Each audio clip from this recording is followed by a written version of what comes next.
मोठ्या संख्येने भूमिपूजनाला विरोध होताना पाहायला मिळतोय। भाजपच्या कार्यकर्त्याकडनं राडा घातल्याचं पाहायला मिळतंय। मला असं वाटतं दुर्दैवी आहे, विकासाचा विरोध करायचं काही कारण नाही आणि का विरोध होतोय हे आम्हाला लक्षात आलेलं नाही आहे। मग विकास भारतीय जनता पक्षाला नको आहे का? सामान्य माणसासाठी ज्या योजना राबवल्या जात आहेत या संदर्भामध्ये विरोध जर होत असेल, मला असं वाटतं की त्यांनीच आत्मपरीक्षण करण्याची वेळ आहे। काही दिवसापूर्वीच आपण पाहिले की भारतीय जनता पार्टीला एक पराभव स्वीकारावा लागला, आपला विजय झाला आणि आज आपण आता म्हणलात की आता आपण सत्तेत आहोत असं मला वाटतं। या वाद क्रमांक 18 मध्ये आल्यानंतर तुम्ही आता सत्ता पक्षाचे कार्यकर्ते जर विरोध करत असतील तर मग विरोधातले सत्तेत आहेत असंच म्हणावं लागेल। विकास कामाला विरोध करायला म्हणजे लातूर वेगळ्या वळणावर जाते असं वाटत नाही? नक्कीच असं यापूर्वी कधी घडलं नाही आणि लातूरचा ठेका कुणाकडं कोणी दिलेला नाही।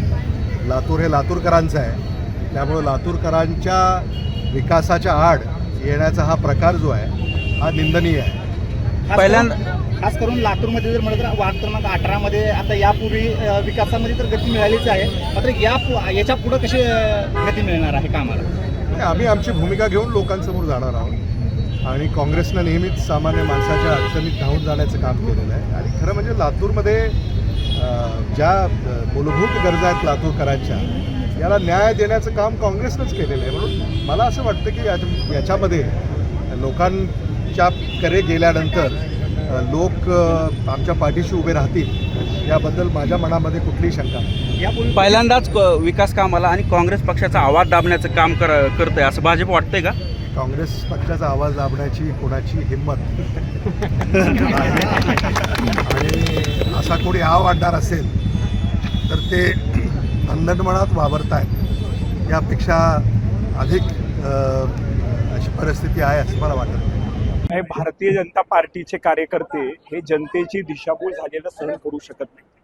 विधानसभेमध्ये सुद्धा प्रत्येक चौकामध्ये कोट्यावधी रुपयाचे बॅनर लावून विकास कामाचं भूमिपूजन करण्याचं सोंग त्यांनी केलं।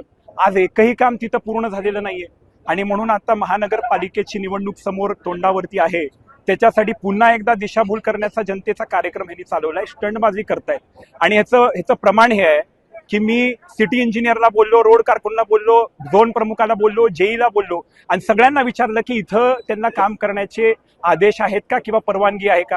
त्यांनी आम्हाला सांगितलं की जोपर्यंत अंडरग्राऊंड ड्रेनेजची इथं काम होत नाही, जोपर्यंत NOC महापालिकेची त्या संदर्भात दिली जात नाही, कुठलंही काम इथं होऊ शकत नाही. मग कशाला दिशाभूल करायची, कशाला तुम्ही वेड्यात काढता लोकांना. म्हणजे फक्त निवडणूक आल्या की फक्त तिथं बॅनर लावायचे, एवढे एवढे कोटी आम्ही दिले असं म्हणायचं आणि वेड्यात काढायचं. हे कशाला सोंग करता. आणि समजा इथं जर रोड आज केला आणि 1 महिन्याभरानंतर ते मोठे पाईप अंडरग्राऊंड ड्रेनेज वाल्याचे जर आले आणि त्यांनी पुन्हा जर रोड खणला, कोणाचे पैसे वाया जाणार आहेत. हे पैसे जनतेचे पैसे आहेत, ह्यांना काही फरक पडत नाही. स्वर्गीय विलासरावजी देशमुख साहेबांच्या नावानं 10 वर्ष ती कमान लागली, तिथे अनेक लोक ऍक्सिडेंटनं मरून गेले. 70 लाख रुपये त्या कमानीचे खर्च करून नंतर त्यांनी त्यांचा मूड बदलला, त्यांनी ती कमान पाडून टाकली. ही संस्कृती आहे इथली. इथं आपल्या विभागीय क्रीडा संकुलाला 15 वर्ष लागतात, जिल्हा रुग्णालयाला 10 वर्ष लागतात, इथं नाट्यगृहाला 8 वर्ष लागतात. अजूनही हे काम पूर्णत्वच नाहीये आणि ह्यांनी भाषण ठोकतात तिथं विधान भवनामध्ये, जसं काही तिथं बसल्यानंतरच आमच्या इथे सगळे कामं मार्गी लागणार आहेत. आणि मुंबईवरून जेव्हा वेळ मिळतो रविवारी इथं लातूर येण्याचा, येतात 10 ठिकाणी उगं काहीतरी सोंग करतात, नौटंकी करतात, तिथं दिशाभूल लोकांची करतात. हे कसं सहन होईल तुम्ही मला सांगा. जनतेला दिशाभूल करण्याचं काम जर ते करत असतील तर भारतीय जनता पार्टीचा सामान्य कार्यकर्ता शांत बसणार नाही. त्याला चोख असं उत्तर दिल्याशिवाय शांत बसणार नाही. काय म्हटलं, काय नेमका विरोध केलाय? आम्ही त्याचा निषेध व्यक्त करण्यासाठी त्यांच्यासोबत खरं तर आम्हाला संवाद साधायचा होता, पण आपण पाहिलेलं आहे संवाद तर कधीच होत नाही. कसल्या प्रश्नाचं उत्तर त्यांच्याकडून मिळत नाही, कुठल्या विषयावरती स्टेटमेंट आपल्याला मिळत नाही. आपण पाहिलं असेल की जेव्हा विभागीय क्रीडा संकुलाचा विषय चालू होता, एवढा मोठा प्रोजेक्ट जेव्हा लातूरला येणार होता, त्यांनी काय केलं, तिथं दत्तात्रय भरणे साहेबांची भेट घेतली आणि तो मुरुड अकोल्याला कसा हलवायचा ह्याच्या संदर्भात त्यांनी पत्र दिलं. जिल्हा रुग्णालया संदर्भात एक तरी पाठपुरावा झालाय का हो? आज नाट्यगृह 8 वर्ष झालं तिथं बंद आहे, त्याच्या संदर्भात काय? आज सकाळचा दाखला घेऊन ते विधान भवनात भाषण मांडतात की एवढे पाईप फुटलेत, एवढं पाण्याचं पिवळं पाण्याचा प्रश्न वगैरे वगैरे. अहो 15 वर्ष तुम्ही काय झोपला होतात काय? तुमच्या हातामध्ये सगळी सत्ता होती, तुम्ही इथले 15 वर्ष झाले आमदार आहेत आणि आज तुम्ही विधान भवनामध्ये निवडणुकीच्या तोंडावर भाषण करता की हे पाणी कुठून आलं, पेपर असा म्हणतोय. तुम्ही काय पेपर वाचले नाहीत का 15 वर्ष या लातूर शहरातले काय अडचणी होत्या ते? आता फक्त स्टंटबाजी करण्याचा जर उपक्रम या ठिकाणचे आमदार करत असतील तर मला वाटतंय फक्त जनतेची ह्याच्यामध्ये दिशाभूल होते, लोकांना वेड्यात काढण्याचं काम करण्यात. ह्याचे प्रमाण आहेत. 2014चा तुम्ही जाहीरनामा काढून बघा, 2019चा काढून बघा, 24चा काढून बघा. फक्त स्टंटबाजी करण्याचा कार्यक्रम हे करतात. आमची भूमिका ही आहे की अशा पद्धतीचे अनधिकृत आणि स्टंटबाजी करणारे कार्यक्रम आपण बंद करावे. अधिकृतपणे महानगरपालिकेच्या प्रशासनाच्या माध्यमातून कार्यक्रम झाले पाहिजेत. हे काय आपली प्रायव्हेट प्रॉपर्टी नाहीये, वाटलं तेव्हा बॅनर लावलं, वाटलं तेव्हा नारळ फोडले, असं प्रशासनाचं अपमान केल्यासारखं आहे, आपल्या प्रक्रियेचा अपमान केल्यासारखं आहे. कुठल्याच शासकीय माणसाला काही माहिती नाही. तुम्ही येता, बॅनर लावता, तिथं नारळ फोडता आणि लोकांना वेड्यात काढता. अहो एवढे काम दोन महिन्यापूर्वी त्यांनी गाव भागामध्ये असेल, प्रभाग क्रमांक 11 मध्ये असेल, त्यांनी भूमिपूजन केले. कुठे आहेत ती कामं आज? फक्त स्टंटबाजीचा कार्यक्रम आहे. हे खपून घेणार आहेत का? पैसे कोणाचे वाया चाललेत? लोकांचे पैसे वाया चाललेत. मग हे आम्ही सहन करणार नाही. आमची फक्त एवढीच मागणी आहे की रीतसर अधिकृतपणे महानगरपालिकेच्या प्रशासनाला विश्वासात घेऊन तुम्ही काम केलं पाहिजे.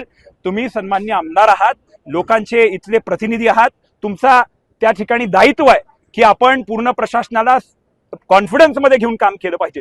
कोणालाच काही पत्ता नाही, कुठलं काम आहे माहिती नाही, कुठल्या अधिकाऱ्यानं करतायत माहिती नाही, त्यांना कसल्याच पद्धतीचा निरोप नाही. रविवार शोधला, तिथं बॅनर लावलं, स्टेज उभं केलं आणि नारळ फोडले, झाला का कार्यक्रम? काँग्रेसकडून असं सांगण्यात येते की रीतसर निधी मंजूर झालेला आहे, त्यानंतरच कामाचं भूमिपूजन. मी तुम्हाला सांगितलं की आज आपल्या इथे शेकडो कोटीचं अंडरग्राऊंड ड्रेनेजचं काम चालू आहे. महानगरपालिकेचे सक्त निर्देश आहेत आणि त्यांनी तसं पत्रकही काढलेलं आहे की जोपर्यंत तिथे अंडरग्राऊंड ड्रेनेज संदर्भातली NOC मिळणार नाही तोपर्यंत तुम्ही इतर कुठलंही विकास काम करू शकत नाही. असं स्पष्ट असताना हे कशाला सोंग करताय तुम्ही? जनतेचे पैसे तुम्हाला काय त्याची किंमत नाही का? असंच होतंय ना, किंवा निवडणुकीच्या तोंडावर तुम्हाला फक्त स्टंटबाजी करताय, एवढंच सिद्ध होतंय आणि ह्याचा आम्हाला प्रखर असा विरोध आहे.